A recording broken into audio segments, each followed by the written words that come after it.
Yeah, welcome everyone. Thank you for showing a bit of interest in Diptera and coming to the session. Birgit, first of all, thank you for all your help in getting the session going. So I know I'm standing here as the face of the session, but really Birgit's also put a lot of effort in here.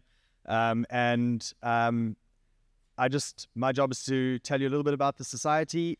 So the society has sponsored a bit of material for the conference. If you haven't seen them yet, the stickers at our table outside, you can get those. And we're trying to promote the society. And I will tell you a bit more about it now, and hopefully all of you join up by the end of this talk. So to get started, the society has its roots in the North American Dipterist Society, which was formed in 1987, and for a long time was a loose collection of Dipterists. It wasn't a formal society, and only in 2019 was officially incorporated as a society and a non-profit in the US. And the main purpose of this was for the organizing of ICD-10, which was in the US, and the fact that they needed to have a whole lot of legal compliance before they could organize the Congress. We can kind of look as far back as 2010 and find official discussions about the creation of an international Dipterist society. I'm sure other people discussed it informally before then. And from these roots and from the discussions that have been had in various places, in 2023, the name officially changed to the Dipterist Society using the incorporation that was done in the US. And we are now an official non-profit, a registered non-profit, and the new International Dipterist Society. So a bit about who we are now. So the society is driven by the directors. There are 4 office bearers in the directorship. So we have a president and vice president, Steve Gamari and Martin Hauser. And then Jaren Kung is our treasurer and myself as the secretary. We also have 6 other directors that contribute to our board of directors as well. And you'll see there is still quite a strong bias in that group towards North America. So we have 3 of our top 4 positions are from North America. Then we have Chris Borkent, who's also based in the US. Neil Yavanes, well, he's either North American or could be called Pacific since he's out in Hawaii, but still another US-based Dipterist. We then have 3 people in Europe and 1 person in South America. We have tried to get people from Asia onto our board of directors as well, but we couldn't find anyone willing to do the job. So we still have quite a bias towards the Northern Hemisphere and quite a strong bias towards North America. But the only way we can shift that is if we get more membership from the rest of the world. So hopefully more people will join from Africa, and then we can start developing more people into leadership positions around the world and hopefully bring more international flavor to our society. So you can find out all about these people and about how the society is run if you feel like reading the bylaws. Otherwise, the list of officers and auxiliary officers and all the things we do are all on our website. I can't go through all of them today because you probably don't want me to go through everything. So if you're interested in that kind of thing, go and find out on the website. But more importantly, you probably want to know what we do. So we do manage the Diptera mailing list. If you've got any Diptera-related queries or any information you want to share, there are about 850 people on that mailing list. So it's a good way to reach out to Dipterists around the world. And we maintain the Dipterist directory as well. There are about 250 people on the directory. If you are looking for information about Diptera or Dipterists, you can use the directory. So just for an example over here, this is the entry for me. If you are looking for someone who works in Africa on Surfity and you put those search terms in, it'll pop up with my name. So it's not just about searching by name and finding out people that way. You can go and look if you need people to help you with identifications or interests that you want some help with something. You can go and look in the directory and get yourself in touch with people around the world for that. We also manage publications. So we have Fly Times and Fly Times Supplement, which is a popular articles and newsletters that go out twice a year. If your articles are very long and wouldn't fit in the normal newsletter Fly Times, then they can go into the supplement. We also manage Maya, which is an opportunity for you to publish long monographs if you've done revisions or other pieces of work that are too long for a normal journal to take. We will publish them. They're published online as PDFs, and we do them as print on demand as well. So if you want printed copies, we can arrange that too. Another main output from the society is we have taken over the running of Fly School. So Fly School is a project that was set up in North America to train young Dipterists.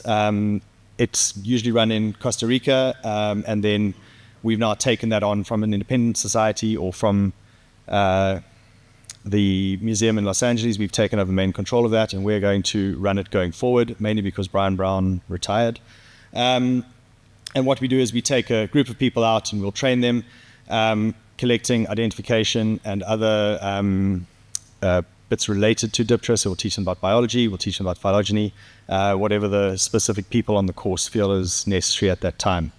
At the moment, it's being run in the US, but we are looking to expand it into other parts of the world as well, and run a fly school in Europe, possibly in Africa as well.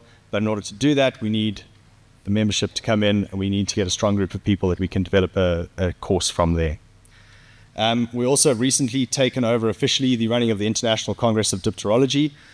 So the Congress was run separately by a committee for many years. And since there was not a society to run the Congress, they couldn't really run it because there was nothing there. And officially this year, the two organizations have merged. It is run by, or the parent body is the Dipterist Society, because we are a registered nonprofit, and we now run the Congresses as a subcommittee of the society. And all of the details are on the website. And for those of you who are interested, the next one will be in Croatia in July 2027. So start your planning, get your ducks in a row so we can all see you over there. Another main activity that's done a lot in North America is the field meetings. We get an area where there are multiple different habitats, lots of diversity for people to look at. Everyone comes together, they all do their field work, they do their collecting, and they'll get together in the evening and discuss what people have collected, maybe some small presentations. Again, this is mostly done in North America at the moment. And once we have a critical mass in South Africa of people who are interested, we can set something up and we can go and do field work together somewhere. We have discussed a couple of options for where it could be, but if anyone wants to join the society and drive a meeting, you're welcome to come and talk to me and we'll try and set something up. And then another thing that we organize in terms of meetings is conference meetings. So much like we're doing today, a session where people can get together. We know we've all got Dipterists in the room, people who are interested in the same thing, and they can talk to each other and facilitate that communication. Unfortunately, today there are so many people who wanted to speak that we ran out of time. We intended to have a reception at the end where people have drinks and snacks, but we have so many talks that it's going to clash with happy hour, so we all have to go to the next venue. But we do try to do that at conference meetings as well.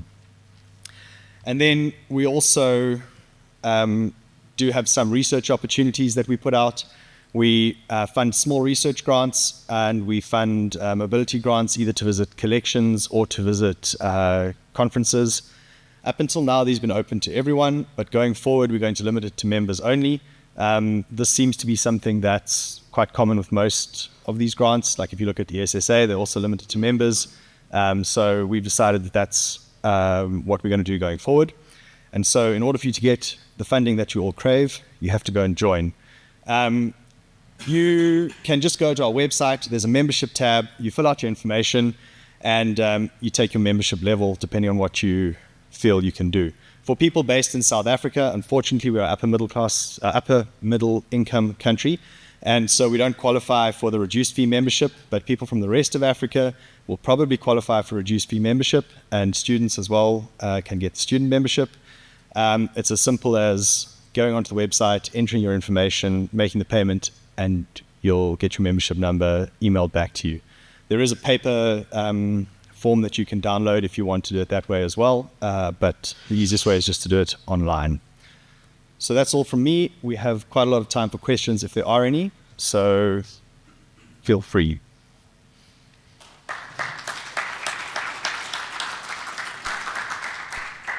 Thanks, John. Any questions?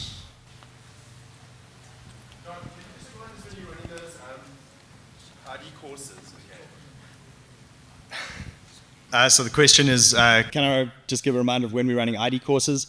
So just so we're clear, a lot of the ID courses that I'm involved in at the moment are not part of the society, and we will be running one later this year. Kurt, when's the closing date? Applications close next week. Thursday. So you've got very little time to apply for this one. The next one that we're planning is 2027. After that, we're not sure if we're going to have funding going forward for future training courses. So those training courses are run through the African Museum and the Belgian Development Corporation. And once we run out of funding from them, we're going to look at bringing the Diptera Society in and actually running a fly school in there. So formally from the society, I don't think it's going to happen before 2029, but there is one course later this year and one course in 2027 that's run through the Belgian Development Corporation and the African Museum. Any more questions?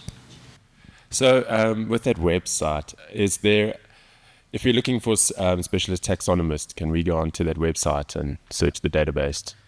So if you go to the directory over here, at the bottom under the interests tab, if people have filled in their interests, they should have put their families that they're interested in or families that they specialize in. And you can search by that field and it should give you a list of experts. You can then look at them and see which one, if you're looking for someone who's based in Africa, you can look for if there's anyone with those interests in Africa. Otherwise, look more broadly if there's no one with a specific skill set. And that's how I would go about looking for an expert if I needed someone. And are we likely to get the help if need be? Or is it one of those 6 years later vibes? It depends on who the person is. I can't speak for everyone. I would guess that it depends on how interesting your material is. So if you've got stuff from a place that's really well collected, people might be less excited to see it. If you've got something that's from the middle of nowhere and has got really cool things in, then they're probably more likely to get to your stuff. Yeah. Thanks. I think we probably also want to encourage people, if there are any African Dipterists in the room who haven't registered on that list yet, to actually go and register as well. To get onto that list, so you can actually be contacted by people looking to use your knowledge or your expertise. And just to add, if you're worried about having your details online, the way the database is set up, you have to search for someone, then click on their name, and then you get the page with the details on. So it's done in that way to prevent bots from just scraping all the data off the website. So it does give us a little bit of an extra layer of security there, that you don't lose everything and get everything put everywhere. Yeah.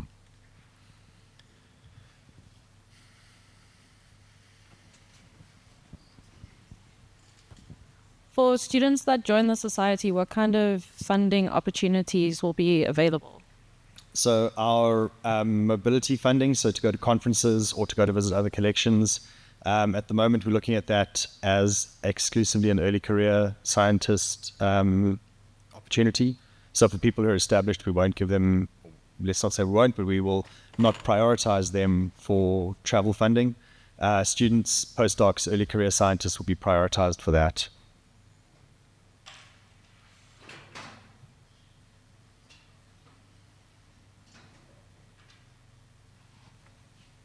Okay, is that everyone? Oh, well, everyone, question-wise.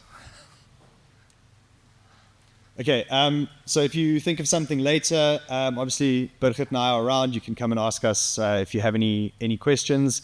If you can't find us in the room, so we'll be around in the session today. Tomorrow we should be at our table outside. You can find us because the banners will be there. And come and talk to us if you have other questions, and we'll try to answer them as best we can. Right. Thanks, John.